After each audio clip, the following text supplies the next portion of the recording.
Good morning, good morning, good morning mga ka-ambisyoso. Welcome po sa aking vlog for today. Sana kasing ganda ng morning ko ang inyong mga gising, kasing fresh, kasing aliwalas. At sa mga nagtatanong bakit ngayon lang ako nag-create ng another vlog, mga ka-ambisyoso, naging busy-busy na lang ako ng mga nakaraang araw dahil naghahanap din po ako ng trabaho dahil hindi pa po ako sumasahod po kay YouTube. So, ayan po, please subscribe my YouTube channel sa mga bago mag-subscribe sa aking YouTube channel.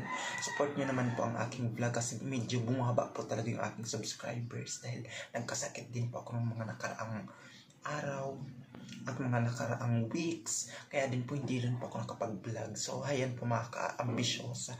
Sana po maintindihan nyo po mga ka-ambisyosa. So, change topic na po tayo.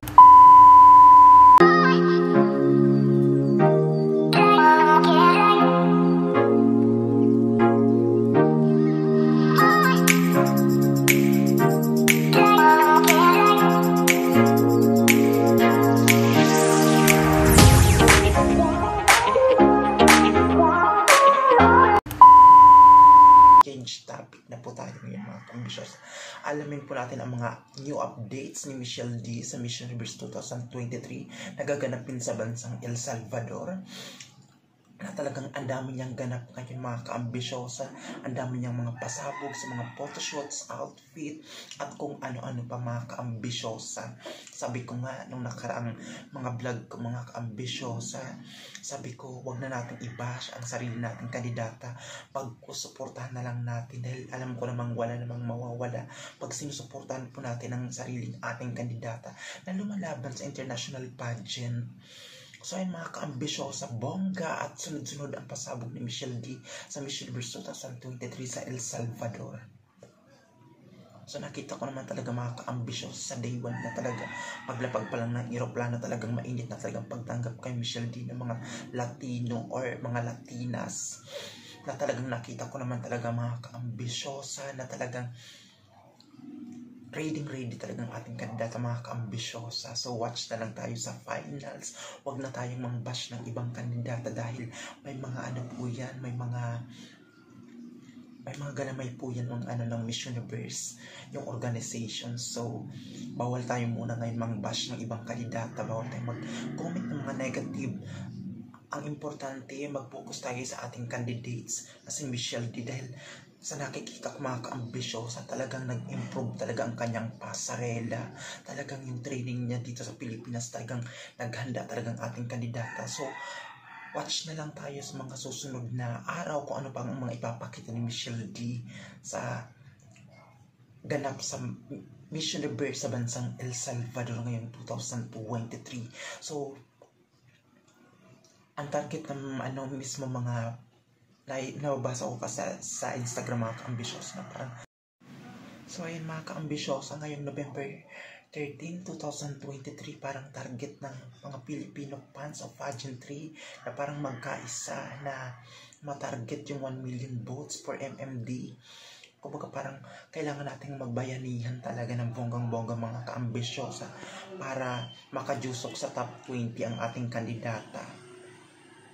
So, sa kanya namang national costume mga ka-ambisyosa, ang ganda talaga ng pinakita ng teaser na video sa TikTok. Nakita ko talaga nung kahapon mga ka-ambisyosa ko. Doon talaga kasi ang ganda naman ng kanyang national costume.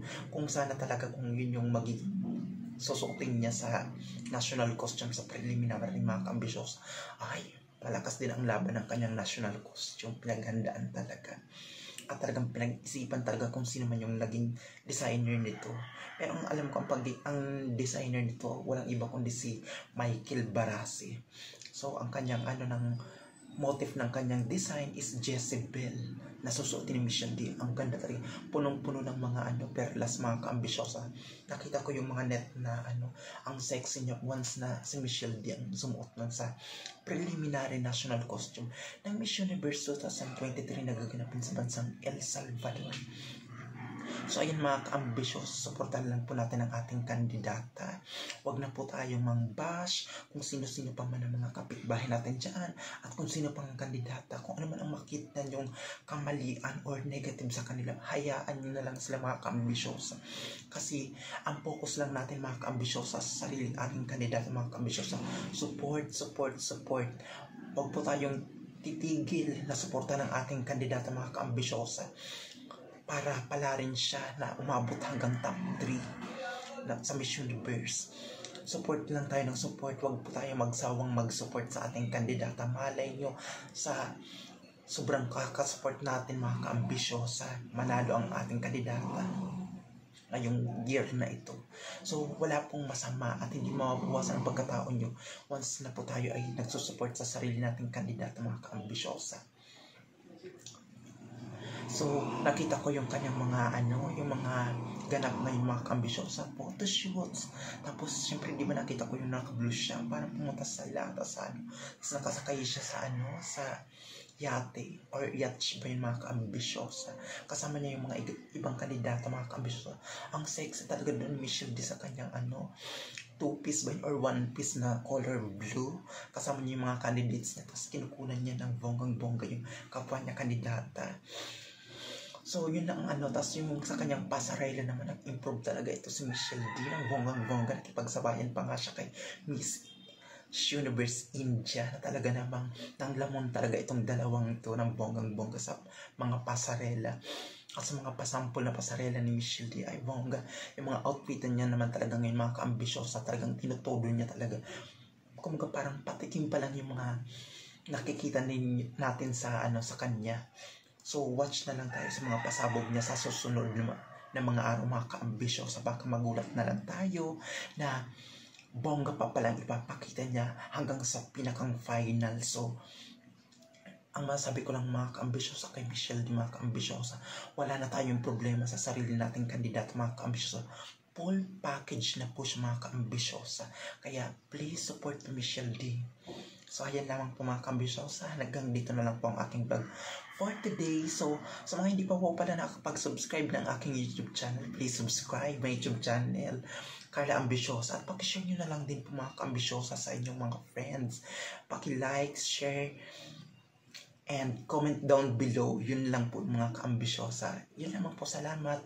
Bye. Good morning. Thank you for watching mga kaambisyosa.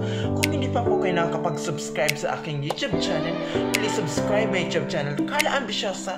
Likes and share and click the notifications bell button. For more updates, please comment down below. Salamat po!